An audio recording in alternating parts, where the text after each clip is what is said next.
three. Just how pleased were you with the offensive effort this afternoon? I was extremely pleased with how our guys bounced back from a tough loss in Iowa. We could have came in with our heads down because we let one slip away. Not taking anything away from Iowa, playing well as they did. But today, we responded, especially like when we talk about the first 6 minutes, defensively. We did a good job defensively, knowing that Northwestern can shoot the ball extremely well. They're going to attack the paint. They're going to try to expose you on ball screens with Bowie, whether he's trying to get downhill or making the play to some of their roll bigs. But we play against good teams in this league, and we have a very good competitive league that you're going to always get, teams best, whether it's at your home court or on the road. Chris? Two big lineup did good things for you. What did you see from that had you feeling good about that going into this game? Well, it was a big game changer for us in the second half, especially on the defensive end. First, I give credit to Will for coming in the second half, bringing his energy, toughness, and then we look at the last 11 minutes of the ball game with Terrace and Hunter on the floor. Hunter, a very smart, high IQ player, played also with another big before, meaning Musa, and it was nothing new to him. But Terrace is starting to get his feet wet. You're young in this league. There's a lot of learning. It's a lot of learning curve.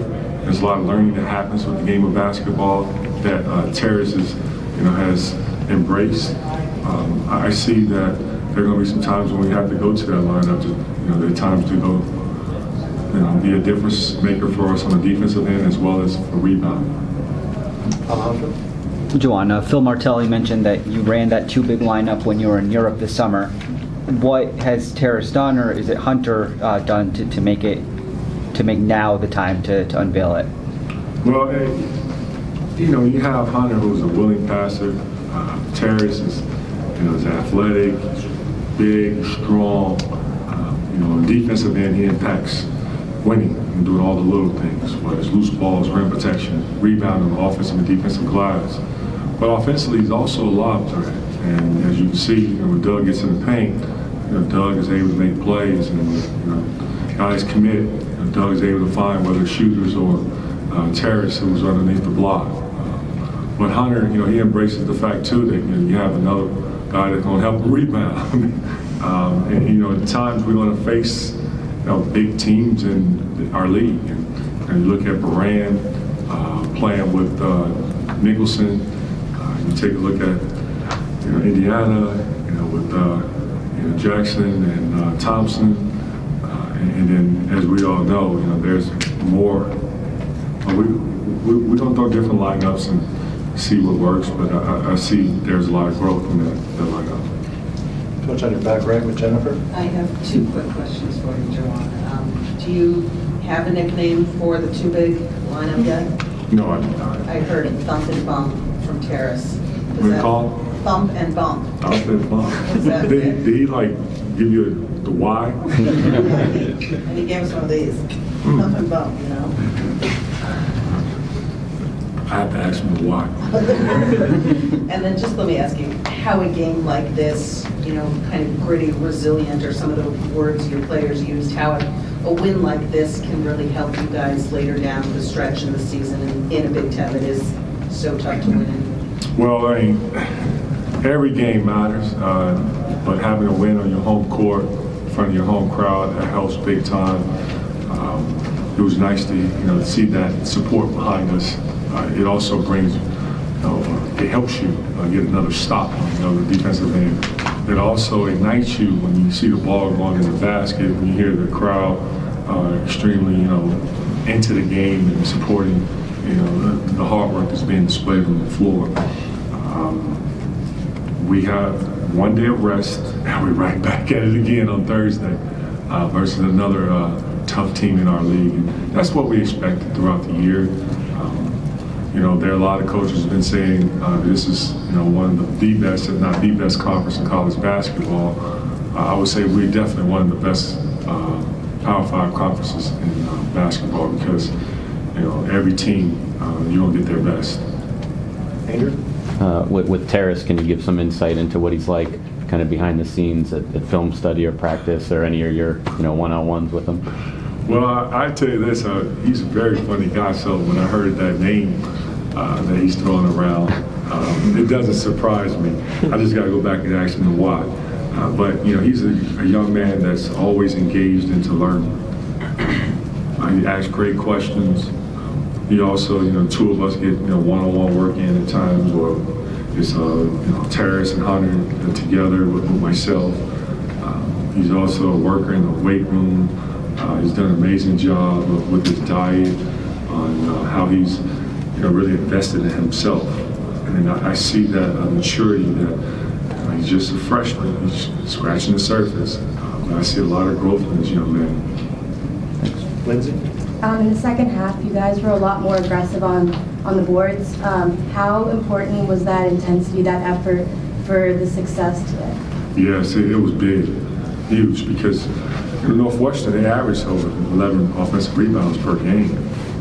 And as you can see in the first 2 minutes of the second half, they were able to get 2 offensive rebounds. And that's unacceptable on our end, especially off a free throw.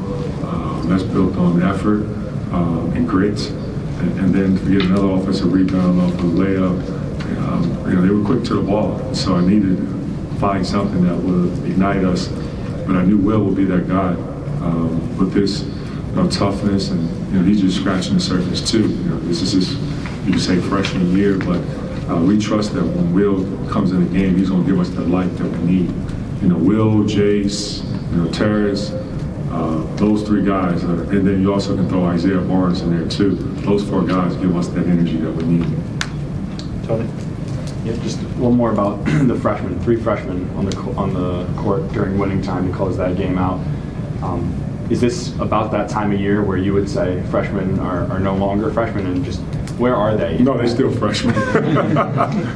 Who says that? Well, I don't know. Just by the end of the year, it's no No, longer. end of the year, that's when they get their Letterman jacket. That's when they're no longer freshmen. When you get your Letterman jacket, that means you are an upperclassman, your sophomore year. But they are freshmen, and they're going to continue to keep making those freshman mistakes, and that's a part of it. I always go back to thinking back, and I'm not that old, but knowing that when I was a freshman, Jalen Rose was a freshman, Chris was a freshman, Jimmy King and Ray, our first game, we had like 30 turnovers, and we still won by 30. Now, I'm not saying that we're that good, and those 3 freshmen are that good, but at times, you're going to see my hair is starting to turn a little bit grayer, if you haven't noticed it now, because that's a part of the growing pains. And having 18 turnovers, and it's not because of the freshmen, all the freshmen, but those mistakes that we're making, hopefully by the end of the year we won't make the same mistakes. But we've done a really good job overall of taking care of basketball up until tonight. You got time for a couple more? Real quick, but the career high from Jet last game, career high from Doug tonight, 6 and 8 from Terrace. Does it feel like they are sort of turning that corner, I guess? They have more room for growth, man, because they got a lot more in them, all 3 of them. And this game hasn't slowed down to all 3 yet, and that comes as you get more and more experience with Big Ten play on the road. But I trust that with the coaching, the great staff that we have, and then also the way how our young man has really embraced learning and growing, they're going to get better. Going back to Will, he didn't see any time in the first half. He played half in the second half. Was that a deliberate choice to keep him out of the first half, or was it just flow of the game? The flow of the game, yeah. Sam? Juwan, you were talking about guys still being freshmen. So Jet hits 34 the last game, right?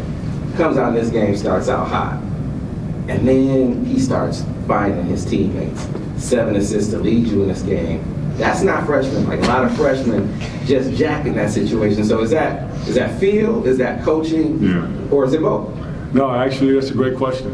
I would say it's part of the field. And, Jet, you're right. When you have 34 points, the next game, you expect to have 30, you're going to go for your numbers to get at least the 20s. And, you know, Jet's not wired that way. He also understands that time in possession, which he's going to continue to keep improving with, but reading defense. And that's the part of being a willing passer as he is, and his passing is very underrated. His playmaking ability is growing, but he, of course, allowed the game to come to him. And I was impressed with his maturity, and because there were moments where he was tired, and I had to put, you know, I recall the first half when Jet and Hunter was sitting down together, and I'm like, wow, they both are tired, but you got to give them a breather. And in the second half, Jet asked to come out. You're playing so hard, you have a quick turnaround in, you know, 2.5 days. But I love the fact that he did not just come out and just say, you know, I'm going to go for my numbers, or allow fatigue to settle in and make bad decisions. Having 7 assists with 0 turnovers, that's pretty impressive. Thank you very much, Coach.